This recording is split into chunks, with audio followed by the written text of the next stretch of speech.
Prologue. The Volunteer. The man's name was Daniel Royce. Former engineer, former soldier. At 42, he was quietly approached by a division of the U.S. government that technically didn't exist. They called it Project Kronos. They offered him something absurd, to travel forward in time, not seconds or minutes, but 6,000 years. Not to study, not to return, just to observe, and survive, if possible. The pitch was simple. Humanity had reached a threshold. Artificial intelligence had cracked the problem of temporal displacement, but not for long stretches. A one-way trip. No guarantees. He would be the first. Because Daniel had lost everything. His wife, gone in a highway accident 2 years earlier. No kids. No close family. No home beyond a rented apartment stacked with books and silence. The man had nothing left to anchor him to the present. He signed the papers. There was no press. No goodbyes. Just a sterile room buried under a military base and a pod the size of a coffin, smooth, white, humming with latent power. They sedated him. And then Daniel Royce was gone. Chapter 1. The Arrival. The pod awoke with a long exhale, like a whale surfacing from the depths. Daniel opened his eyes to silence, not sterile but vast. His pod had landed in a field of black grass under a sky that was wrong. The stars were wrong. They shimmered with hues he couldn't name, indigo gold, metallic lavender, cold emerald. Above him loomed a towering structure. Organic. Metallic. Alien. Its curves were fluid, like something grown rather than built. A colossal spire, glowing with internal rivers of light, reached for the stars. And above it, drifting silently like God's ignoring prayer, were massive vessels, levitating disks the size of cities, pulsing with blue light. Earth had not died, but it had evolved into something unrecognizable. Chapter 2. The City of Echoes. He walked. Hours? Days? Time felt slippery. Eventually, beings found him. Not aliens. Not exactly. They were human or post-human, biomechanical, with elongated limbs and seamless exoskins that shimmered like oil. Their faces were smooth, expressive, and eerily beautiful. They spoke, but not with mouths. Telepathy. Not words, but impressions, emotions, clarity. They called themselves the Evum, and they welcomed him like a child who had slept too long. They explained, Earth had joined something greater. Not an empire. Not a federation. Something older. A concord of civilizations spanning galaxies, guided by what they called the architects. A civilization so ancient, it no longer used language, only design. And humans? They had become something new. Symbiotic with AI, flesh merged with synthetic minds, their thoughts interwoven with a planet-wide intelligence that spanned all life and technology. Daniel could not fully comprehend it. He felt like a monkey handed a smartphone. But he observed. He saw their cities, tall as mountains, smooth and living, breathing architecture powered by quantum consciousness. No poverty. No war. But also, no privacy. Every thought, archived. Every soul mapped.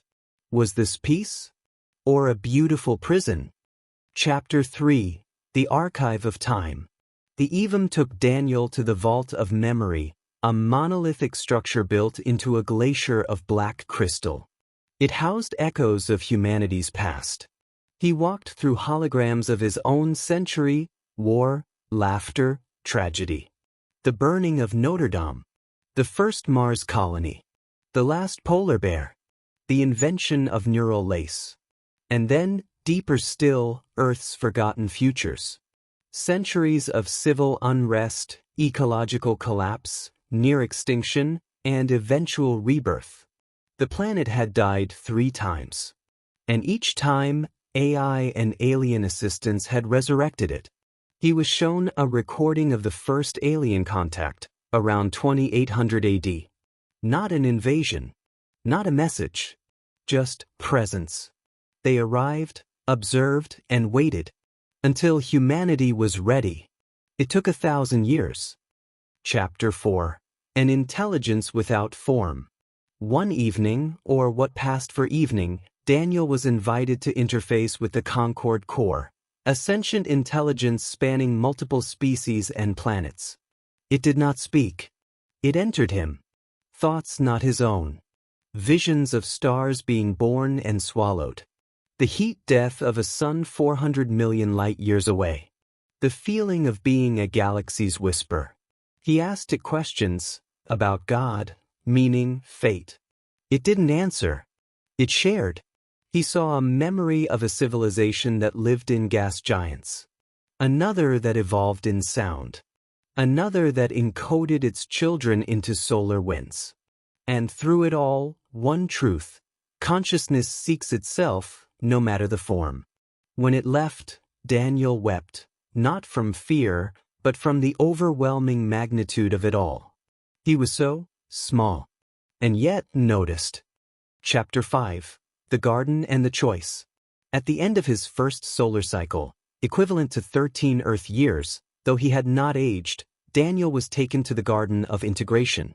There, humans could become more. Merge fully with the planetary AI. Abandon physicality. Exist as pattern, not person. Many did. The Evum offered him the choice. Join them, evolve, or live among them as an observer, untouched. He asked if he could return. They were silent for a moment. Then, there is no path backward through time, only inward. He declined the merge. Not yet. Instead, he walked the world. Learned its rhythms. Touched monoliths that sang. Rode magnetic storms that carried him across continents. Slept beneath skies of sapphire lightning. He met other humans, some old-fashioned like him. Artists. Philosophers. Time-tossed anomalies like himself, lost to their own eras. He wasn't alone. Not completely. Epilogue. The Watcher. Daniel Royce never returned home. Eventually, he stopped asking what year it was. He stopped dreaming of roads and coffee and airplanes. Instead, he stood atop a floating platform miles above the Earth's surface, watching the planet rotate beneath him. A marble of circuitry and cloud. Somewhere far above, in the halo of silent ships drifting in geosynchronous orbit, the architects continued their infinite work, watching, guiding, waiting. And Daniel watched with them. Not as a relic. Not as a god. But as a witness. To time. To transformation. To what lies beyond the edge of understanding.